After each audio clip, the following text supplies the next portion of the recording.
এই বিষয়টা আমার মেজে দেওয়ার মারা গেছে, তার বউ থাকে বাসা ভাড়া। মেজে দেওরের নাম কি?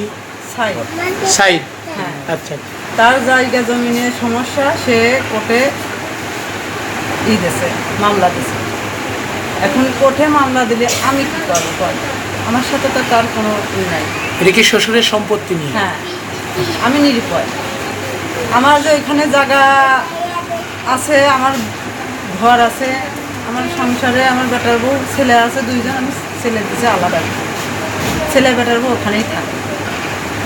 এখন ছেলের বেটার বউ ওখানে থাকে, ছেলের বউর হয়েছিল অসুখ, নাতি ছেলের অসুখ হয়েছিল, 3 দিন আমি হসপিটাল থেকে গেছি। তা ওদের আলাদা করে দিন, পরশু দিনকে ওদের পাঠাই দিছি ওখানে। আমি আবার ওইখানে আমার নাতি ছেলের দেখতে গেছি, ওরা তো আমার এভাবে মারবে আমি জানি না। কারা মারছে?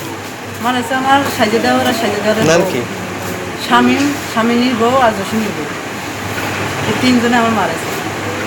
ওরাও তো হাসপাতাল, ওদের কারা মারে? লোহার খোঁনি দিয়ে আমার বাইরেছে। আমার বেলা 2টোর সময় আমার মারেছে। আমার বেলা 2টোর সময় আমার এখানে নিয়ে আসলাম, হসপিটালে ভর্তি করে। ঠিক কি জন্য মারলো সেটা কি আপনারা? এখন ও কেস করেছে, ওর বিষয় নাকি আমি জড়িত আছি, সেই কারণে আমার মারেছে। জমি নিয়ে কেস করেছে? হ্যাঁ, জমি নিয়ে কেস করেছে। এটা সাইদির বউ কেস করেছে? হ্যাঁ, সাইদির বউ কেস করেছে। ওনার নামটা কি? ওনার নাম রত্নাকর। তো আপনাদের মারধর করছে কে কে? মারধর করছে আমি বললাম না যে স্বামীর বউ আর জসিনীর বউ। গতকালকে মারধর করছে? গতকাল বেলা 2টোর দিকে। আপনি তো ওই বাড়িতে থাকেন না মনে হয়? না, আমি বললাম না যে আমার বেটার বউ ওখানে থাকে, নাতি ছেলে দেখতে গেছিলাম। আর একটা দর্জির প্রশিক্ষণে একটা ফর্ম দিতে গেছিলাম। বেটার বউ এই খালি আপনাকেই মারছেন আর কেউ আছে? বেটার বউ মারেছে দুজন। এই মহিলা বলেছিল। বেটার বউ কই? এই যে মহিলা ভর্তি করেছে ওই মহিলাদেরও মারেছে। হাসপাতালে কবে আইছেন? কালকে আসছে, গতকাল। এ বিষয়ে কি থানাতে কোনো অভিযোগ করছেন আপনারা? আমাদের অভিযোগ জানাইছে, আমরা কেস করি না, আমার অভিযোগ জানাইছে। এখন কি চান আপনি? আমি আর সুস্থ বিচার চাই। আমার নাম জান্নাত। আপনার হাজবেন্ডের নাম? রবিউল আলম শান্ত। আচ্ছা, কি ঘটনা হয়েছে বলেন তো? ঘটনা হয়েছে, আম্মু বাবুরে দেখতে গেছে।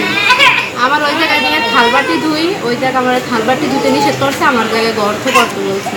কে নিষেধ করে? আর সেজে না। আচ্ছা, তারপর? পরে আমি আম্মু গেল, পরে আম্মু বললাম যে আম্মু একটা গর্ত করে দেন ওই জায়গায়। আপনার শাশুড়িকে বলেন? হ্যাঁ, বলছি আম্মু আম্মু আবার কথা বলছে বেশি কথা বললেন না, মানে আমার সাথেই কথা বলতেছে। আমি বলছি বেশি কথা বললেন না, তারা কিন্তু আমার উপরে এমনিতেই খেপা রয়েছে। আমি অনেকদিন পরে গেছিলাম, আমার সন্তানটা অসুস্থ, অনেকদিন পরে গিয়েছি, মনে হয় 1 সপ্তাহ ছিলাম এ বাড়িতে। কে কে মারধর করছে আপনারে? আমার শাশুড়িকে আগে মারা হয়েছে, 3 জনে মিলে মারতেছে, আমি ছাড়াইতে পারতাছি না। পরে আমার বাচ্চা কোলে ছিল, আমারে ধইরা মারছে, চুল টানা দিছে, এই জায়গায় দিয়ে খামচাইছে অনেক। আপনি কি ভর্তি হয়েছেন হাসপাতালে? আমি হাসপাতালে ভর্তি থাকতে পারতেছি না, আমার সন্তান এখনো সুস্থ হয়নি। ঠিক আছে, আমার সন্তান এখনো সুস্থ হয়নি, তাই ভর্তি থাকতে। যে 3 জন আপনাকে মারলো ওদের নাম কি? খাচ্ছি, আমি বাইরে থেকে ওষুধ খাচ্ছি। ওই 3 জনের নাম কি বলেন তো? যারা মারছে আপনাকে?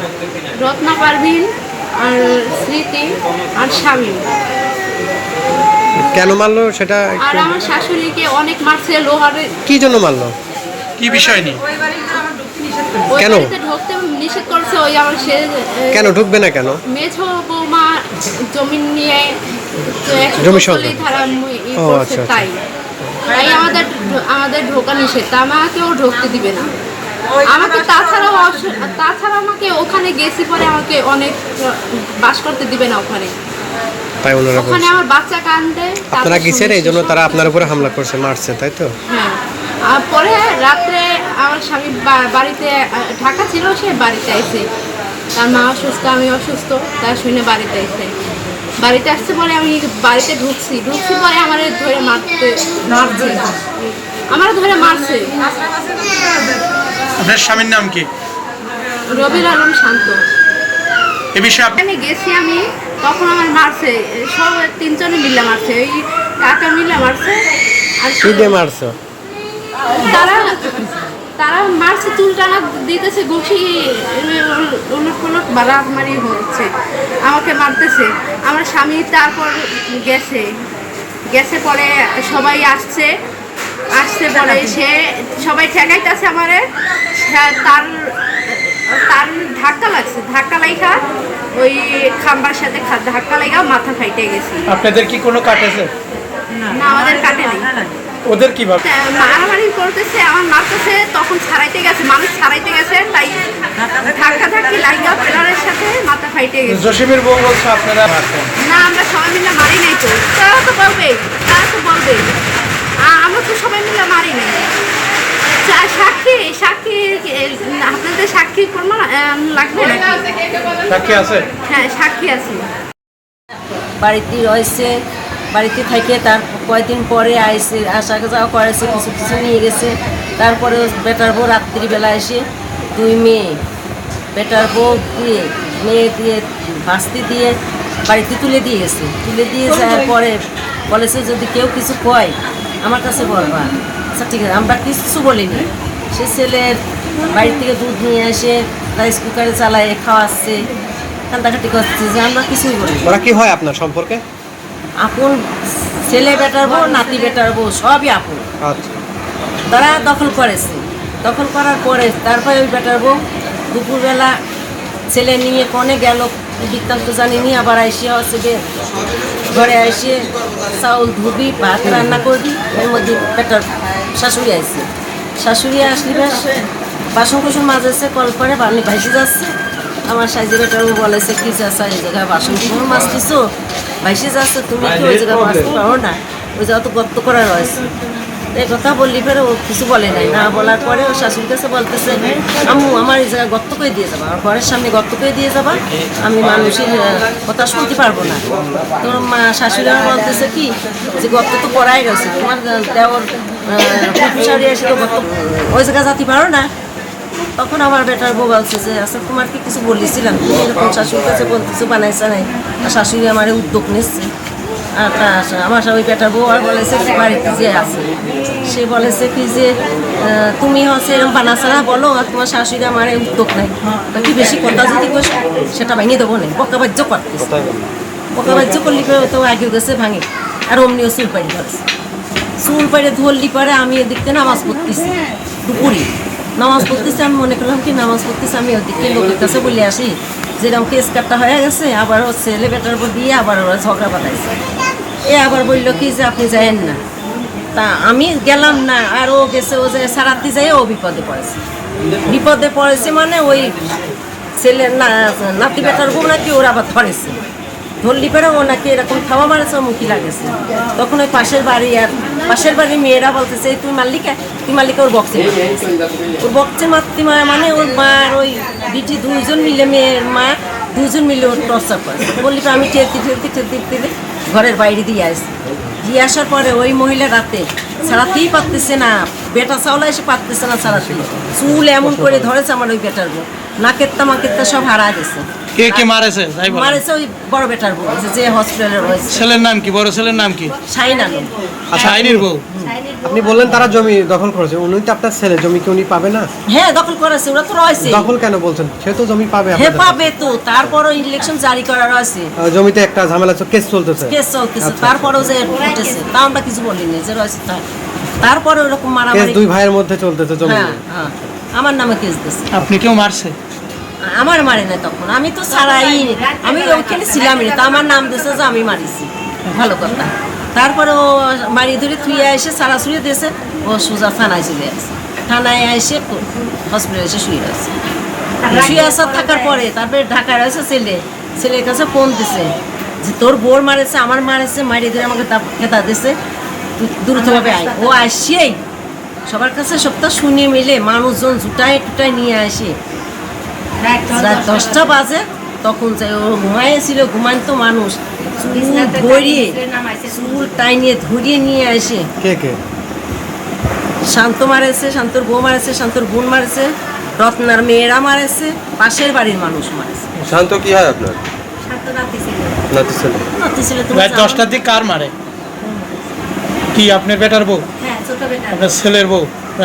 ছোট ছেলের বউ, ছোট ছেলের বউ। ও, ছোট ছেলের নাম কি? জসিম। তাই না, এদিকে তাকায় একটু বলেন। স্মৃতি খাতুন, জসিমের স্ত্রী। আমি রাত 10টার সময় আমি ঘুমান্ত অবস্থায় ছিলাম। আমার ভাসুরির সব ছেলেপেলে মেয়েরা যায়, মাঝে ভাসুরির বউ যায়, ছেলেপেলে সবাই যায়। আমার খুব অত্যাচার, মানে একদম আমার এই পাশে বাম পাশে সুখ অনেক বাড়াইছে, বাড়ি মারছে। আর আমার মাথা চুল ধরে ওয়ালের সাথে গুতাইছে। আর আমার পাশের বাড়ির ভাসুরির মেয়ে, আউলের মেয়ে, বড় মেয়ে উর্মি আমার পিছন থেকে মাথায় একটা বাড়ি মারে পলাইছে। সবাই, আমি যখন কিছু আমার মাথা ফাটি গেছে, সবাই যখন সব কিছু ফেলাইতে পলাইছে। কেন মারছে তারা? আমি ওই যে দুপুরবেলা তারা ওই যে দুই জাতনে ঝরগাবা দিচ্ছে, চুলছিলাছি হচ্ছে। আমি আবার মাঝে যাই ছাড়াই দিতে গেছি, ছাড়াই দিতে যাই। আবার ওখানে হচ্ছে আমার বড় ভাসুরের বিটার বউ ছিল, সেই বিটার বউ আবার আমার চুল পাইরে ধরছে, চুল ছাড়াই আর কেউ ধাক্কা মারি দিয়েছি, দিয়ে আমি ওখান থেকে পলাইছি। এই হচ্ছে আমার অপরাধ, ওরা আমি ধাক্কা মারিছি তাই। বড় যার নাম কি আপনার? বড় যার নাম কুলসুম। কুলসুম অভিযোগ করেছে তারা বাড়িতে আসছে অনেকদিন পরে, আপনারা বাড়িতে উঠতে দেবেন না, তাদেরকে দখল করতে দেবেন না, এরকম অভিযোগ হচ্ছে। এইটা এটা সম্পূর্ণ মিথ্যে কথা। দখল তো রয়েছে, কারণ তাদের কোনো কিছু বাড়িতে বলা দেখা যায়, হয় নাই। বিটার বউ তার তাদের বাড়িতে কিছু বসবাস বলা করে। হয় নাই। তারাই ছেলে বিটার বউ বাড়িতে 144 বসবাস করে। ধারা কেস আমার শাশুড়ির নামে, আমার স্বামীর নামে, আমার শাশুড়ির নামে কেস করে আছে কোর্টের থেকে, ঘুরে আসে ইনজেকশন জারি করেছে। আমরা কেউ তাকে কিছু সংসারের কখনো বলি নাই। জিনিসপাতি সব তাকে ঘরেই আছে। সব কিছু। আর আমার আছে। ঘরের মধ্যে আমরা চলে রান্নাঘরে আসার চুলো পরে পাতা রয়েছে। আমার নাবালক শিশু শুয়েছিল। এর আমার আঘাত এই করতে আমার শিশুর হত্যা করার জন্য তারা ঘরের মধ্যে ঢুকেছে। আমার বাড়িতে আমার যা ছিল, সেই যার মেয়ে এই আমার ছেলের নিয়ে পলাইছে। তখন ওরা আমার ঘরের ভিতর ঢুকে পুরোটা লুটপাট করে দিয়েছে। একদম আমার ঘরের ভিতর খাবার আর যা ছিল, আসবাবপত্র যা কিছু ছিল, সব কিছু ভাঙচুর হয়েছে। আপনারা কি এই বিষয়ে থানাতে অভিযোগ করছেন নাকি? হ্যাঁ, এই বিষয়ে আমরা থানাতে অভিযোগ করছি। আপনার হাজবেন্ডের নাম? জসিম। রাত 10টার সময় মারধর করছে। গত রাত? গত রাত 10টার দিকে? হ্যাঁ, 10টার দিকে। মাথায় কি কেটে গেছে? মাথায় 4টে শিরায় লাগছে, এই যে আমার শিরায় লাগছে। আর এই যে এই পাশে একদম বাড়ি একটা দরকষ্ট করে ফেলছে, আমি হাঁটতেই পারছি না। কি দিয়ে বাড়ি ছিল? গরুর মতন বাড়িছে, বাটাম দিয়ে। বাটাম দিয়ে বেরিয়েছে, শাল কাঠের বাটাম। এই বাড়িটা কে দিয়েছিল? এই বাড়ি দেশে শান্ত আমাকে বিচ্ছিরি ভাষায় গালাগালি করে সাপের মতন বেরিয়েছে। আর আমার ওই পাশের বাড়ির ভাসুরের মেয়ে, বড় মেয়ে উর্মি, সে মাথায় আঘাত করছে। সে আমার এই আঘাত মেরেছে। মাথায় আঘাত দুপুরে আমার করে মাথা মারবে, ফাটাইছে। কিন্তু দুপুরে মার জন্য মারতে পারে নাই। তুই মাইছি মা মেয়েতে মা ঠেকাই দিয়েছে, সেই জন্য রাত্রি এসে আমার রাতে কি কোনো ঝরগা হয়েছিল না হঠাৎ করে? না, কেউ না। কিচ্ছু বলে না। আমার মতন আমি আমার সন্তানের নিয়ে ঘুমাই পড়ছি। দুপুরকে মা ঝগড়া। নামাজ কালাম করে দুপুরকে ভাইদের জানজা করে কেন্দ্র খাবার করে খাইতে মারা গেছে, সে এখন এটা তো এইটা মার্ডারের আমার উদ্দেশ্যে তারা মারিছে আর কি। এ বিষয়ে আপনি কি চান? এই বিষয়ে আমি কি চাবো? এই বিষয়ে আমি একটা ন্যায্য বিচার চাই। আমার যে ক্ষয়ক্ষতি হয়েছে সেই সব ক্ষয়ক্ষতির পূরণ চাই। আমার শাশুড়ি মাইটি হাড়ি সে সব ভাঙে চুরে ফেলছে। আমার যে এত রক্ত খরচ হলো, আমি একটা ন্যায্য বিচার চাই। এত হরানি লাগলো, আমি ন্যায্য বিচার চাই। আসলে বাবার জন্য তো সবাই পাবে, ভাই বোন যেগুলো থাক সবাই পাবে, তাই না? তো বাবা মা বেঁচে থাকতে, ভাই ব্রাদার বেঁচে থাকতে আমি অল্প একটু বিল্ডিং করছিলাম, এটা বাবার অনুমতি নিয়ে। তো দুই ভাই মিলে করছিলাম, সেক্ষেত্রে আসলে তখন কোনো ঝামেলা ছিল না। কিন্তু যখন আমার বাবা বা ভাই দুজন মারা যায়, 5 মাস আপ ডাউন, ইতিমধ্যে আমার মেজরভাবে উত্তেজনা সৃষ্টি করে এবং ওখানে বিশৃঙ্খলা সৃষ্টি করে। আসলে মূলত তো সেই হিসাব নিকাশে ওখানে 10 পয়েন্ট জমি পাবে, কিন্তু সে আমাদেরকে কাঠফুজারি করে রেখে দিয়েছে এক প্রকারের সমাজভিত্তিক, মানে সমাজতান্ত্রিক অ্যারেস্ট যাকে বলে। এটা কি বড় ভাবি? এটা আমার মেজো ভাই। মেজো ভাবি ভাই না? এবং সেই সাথে সরজমিনে তাদের সাথে ষড়যন্ত্রকারী আমার বড় ভাই শাহিন এবং তার বউ, তার ছেলে, তার বেটার বউ, আনুষঙ্গিক আরও অন্যান্য। যাই হোক, তো সেক্ষেত্রে আমি এই বিল্ডিংটা করে আজ প্রায় 7 বছর ভাই জ্বালাতন ভোগ করতেছি। এই একটা মহিলা রত্না, এই মহিলাটা আমাদের দুই ভাইকে, আমার মাকে বিভ্রান্তি করে বেড়াচ্ছে। বাড়ির সম্পত্তি এখনো ভাগাভাগি হয়নি? না, কিছুই হয়নি। তো সেক্ষেত্রে আমার বাবা বিল্ডিংটা যখন করতে দেয় তখন বললো যে আমি সবার জায়গা কিন্তু আলাদা আলাদা করে পার্ট বাই পার্ট করে রেখে দিলাম। যদি এই মেজ বউ কখনো এই বাড়ি আসে তাহলে যেন ওই 3টা পিলার রড বের করা থাকলেও ও যেন এখানে করে তোরা অভিযোগ করিস না। আমরা সেই সূত্রে রাজি হয়েছি এবং আমার বাপ থাকতেও ছিলাম, মারা গেছে তাও ছিলাম। আমার মা অনেকবার বলছে যে তুমি এখানে এসে থাকো, তুমি বাসা বেড়া থেকো না, তোমার স্বামী নেই, 3টা ছেলে পেলে, তুমি এখানে থাকো, প্রয়োজনে আমার মাঠে একটু জমি আছে বিক্রি করে তোমাকে দিব, তুমি এখানে অবস্থান করো। সে কিছুতেই রাজি না। পরে থানা কাচারি করছে, তাতেও থানা মানেনি, রাজু ভাইয়ের কথা মানেনি, কোনো নেতার কথা সে পারিবারিকভাবে বসছিলেন আপনারা হ্যাঁ সামাজিকভাবে? সব কিছুভাবে বসার পরে সে কোনোভাবে মেনে নেয়নি। গতকাল কিভাবে গ্যাঞ্জাম হলো? সেক্ষেত্রে লাস্টে সে কোর্টে 144 বা 145 ধারা জারিতে আমাকে ওখানে ইঞ্জেকশন জারি করে। সেই সাথে আমাদের 3 জনের নামে কেস, মোহাম্মদ জসিমউদ্দিন, আনোয়ারা বেগম ও শামীম আহমেদ। তো শামীম আহমেদ আমার ভাই, আনোয়ারা বেগম আমার মা। তো আমরা মেনে নিয়েছি। আমাদের সম্ভবত গত 10 দিন আগে আমাদের এই মামলাটা দিয়েছে। আমরা 12 তারিখের আশায় আছি যে আমরা 12 তারিখের মধ্যে কোনো বিশৃঙ্খলা বা কোনো কিছু ঘটাবো না। এমনকি আমার বাড়ি আপনি গেলে দেখতে পারবেন পুরো একদম আওলানো। আমরা একটা খুঁটেও গাড়ি না, একটা পাতাও ছিঁড়তে পারি না, যেহেতু কারফিউ জানি। সেই ক্ষেত্রে আবার আর একটা মেয়ে, বড় ভাইয়ের বেটার বউ এসে হঠাৎ করে এসে বিশৃঙ্খলা ঘটায়। এটা মূলত একটা গ্যাঞ্জাম করার ইস্যু, তাকে পাঠানো হয়েছে। সেই ক্ষেত্রে মেলোক দু কথায় বাঁধতে মোটামুটি এক কথায় দোষী সাব্যস্ত সে, কিন্তু আমার পরিবারের লোকের সঙ্গে এক প্রকার গ্যাঞ্জাম করতে যায়। সেক্ষেত্রে আমার এক ভাবি এবং বেটার বউ মোটামুটি চুল ছেঁড়া এক প্রকারের গ্যাঞ্জাম আমার ওয়াইফ ঠেকাইতে গেছিলো, তাকেও ধরে এক প্রকারের মারধর। আমার সন্তানটা নিয়ে 4 বছরের বয়স আমার সন্তান, তাকে নিয়ে আমার ওয়াইফ বাড়ি থেকে পালায়। কিছু করার নেই, যান বাঁচানোর ফরজ। যাই হোক সেটা গেছে, আমরা এই অপেক্ষায় আছি 12 তারিখে যেটাই হোক ফয়সালা হলে আমরা যার জায়গা তাদের বুঝে দেবো। আমরা তো কারোর জায়গা নেওয়ার মালিক না। এর মাঝে গ্যাঞ্জাম হয়ে গেছে। সেই ক্ষেত্রে তারা হঠাৎ করে কালকে একটা গ্যাঞ্জামের ইস্যু করে সাংবাদিক মহোদয়কে ডেকে 2 পক্ষের সাক্ষাৎ নেওয়ার পরে রাত 10টার দিকে আমার ওয়াইফ একা বাড়িতে, আর একটা আমার ভাবি ছিল।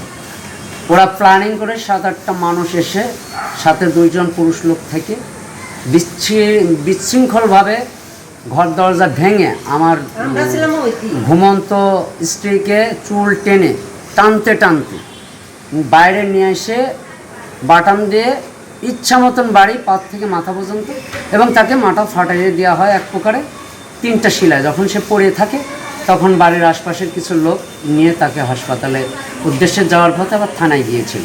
থানা তার অভিযোগ নেয়নি, কোনো কেসও ফাইল করেনি। অবশেষে আমি সারা রাত এখানে আমার ওয়াইফকে নিয়ে আমি ওষুধ পানি দিয়ে আমি নিজে একা আমার মাকে আর আমার ওয়াইফকে এখানে ভর্তি করে আমি সারা রাত ফ্লোরে ছিলাম। এরপরে আমি সারা রাত ঘুমাইও নি। সকালবেলা পর্যন্ত আমি ওয়েট করতেছিলাম আমি কী করবো, আমি নিজেও জানি না আমি কী করবো, কারণ আমার মাথায় কোনো কাজ করতেছে না। যখন আমি কোনো কিছু দিশেহারা না পাইলাম তখন আমার ভাইকে ডাক দিলাম, সেজো ভাই, এবং আমার শাশুড়িকে ফোন দিলাম। সে সকাল 8টার সময় এসছে। আসার পরে আমি নিজভাবে যেটা সঠিকভাবে এগোলে আমি সঠিক বিচার পাবো, ঠিক সেইভাবে আমি আগাইছি। এখন বাদবাকি কথা হচ্ছে যে আমার সঠিকভাবে বিচার বিশ্লেষণ করার জন্য যা প্রয়োজন, যা করার প্রয়োজন আমি সেটাই করব, এবং আমি সঠিক বিচার চাই। থানাতে কোনো অভিযোগ করেছেন কিনা আপনি? আমার অভিযোগ এই পর্যন্তই শেষ। আমি অভিযোগ করেছি বলে আমি মামলায় ইচ্ছাকৃত আছি।